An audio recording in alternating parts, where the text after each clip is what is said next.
પહેલા નજર કરીએ મહત્વપૂર્ણ સમાચાર તો જે સમાચાર સામે આવી રહ્યા છે કોલકાતામાં મમતા સરકારે માની હડતાલ કરનાર ડોક્ટરોની માંગો અને હવે તે સ્વીકારવામાં આવી છે। કોલકાતા કમિશનરને બદલવામાં આવશે તેવી માહિતી સૂત્રો દ્વારા પ્રાપ્ત થઈ છે।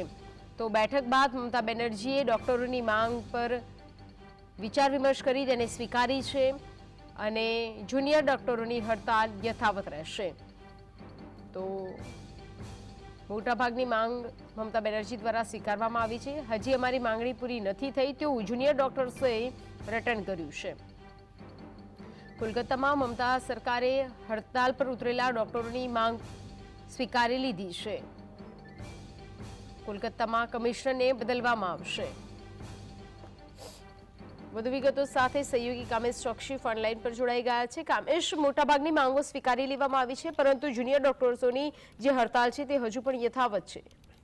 બિલકુલ ચોક્કસથી આપને જણાવી દઉં ગાયત્રી કે કોલકાતામાં જે પણ મહિલા તબીબની દુષ્કર્મ અને હત્યા કેસ બાદ જે કલકત્તા અને દેશમાં આ બાબતના પડઘા પડ્યા હતા અને જેને લઈને કહી શકાય કે ડૉક્ટરોએ જે હડતાલનો સૂર સામે આવ્યો હતો કેટલા મનામણા કરાવવા છતાં પણ ક્યાંય સમાધાન દેખાતું નહોતું ત્યારે હવે કોલકાતાને લઈને મહત્ત્વના સમાચાર એ સામે આવ્યા છે કે કોલકાતામાં તાલીમાર્થી ડૉક્ટર જેઓ હતા કે જે લોકો વિરોધ પ્રદર્શન કરતા હતા તેમની એટલે એ ડૉક્ટરોની અને બંગાળના મુખ્યમંત્રી મમતા બેનર્જી વચ્ચે ગઈકાલે બેઠક યોજાઈ હતી। મહત્ત્વની વાત એ સામે આવી રહી છે કે સીએમ મમતા બેનર્જીએ પ્રેસ કોન્ફરન્સ દરમિયાન જાણકારી આપી છે કે તેમણે તેમની પ્રારંભિક લેવલની જે 4 માગણીઓ હતી એ 4 માગણીઓ તેમણે સ્વીકારી છે। તેમની પ્રથમ માગણી જો વાત કરવામાં આવે તો તાલીમાર્થી ડૉક્ટર જે હતા તેમણે એવી માગણી કરી હતી કે આરોગ્ય સચિવ સહિતના 3 નામ જાહેર કરવા જોઈએ। એટલે મમતા બેનર્જીએ ડીએમઈ ડીએચએસને તેમની માગણી મુજબને હટાવવાનો એક બાજુ નિર્ણય લઈ લીધો છે।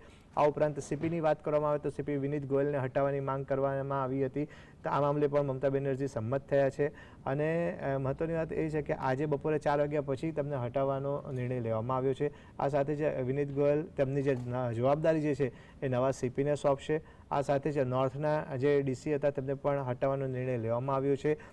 બીજી બાબત એ પણ સામે આવી રહી છે કે મુખ્યમંત્રી મમતા બેનર્જીની વાત કરવામાં આવે તો તેમણે એ પણ વધુમાં જાણકારી આપી હતી કે અન્ય કોઈપણ આવા મુદ્દાઓના કિસ્સામાં મુખ્ય સચિવની નીચે એક સમિતિની રચના કરવામાં આવી છે અને ડૉક્ટરો જે છે ભવિષ્યમાં મુખ્ય સચિવ સમક્ષ પણ કોઈપણ મુદ્દો ઉઠાવી શકે છે। આ ઉપરાંત ડૉક્ટરોની સુરક્ષા મુદ્દે પણ સંપૂર્ણપણે કાળજી રાખવામાં આવશે। એટલે મમતા બેનર્જીએ જે ડૉક્ટરોની હડતાળ યથાવત હતી તેને લઈને કહી શકાય એક અહેવાલ મુજબ કે 99% માર્ક સ્વીકારે છે પરંતુ છતાં પણ હજી અત્યારની વાત કરવામાં આવે તો જે જાણકારી મળી રહી છે તે રીતના જુનિયર ડૉક્ટર્સ જે છે તે લોકોની હડતાળ યથાવત રહે તેવો સૂર સામે આવ્યો છે કારણ કે જુનિયર ડૉક્ટરોના કહેવા પ્રમાણે હજી તેમની પૂરેપૂરી માગણીઓ સંતોષાઈ નથી। જી કામેશ, જોડાઈ સમગ્ર માહિતી આપવા બદલ આપનો આભાર।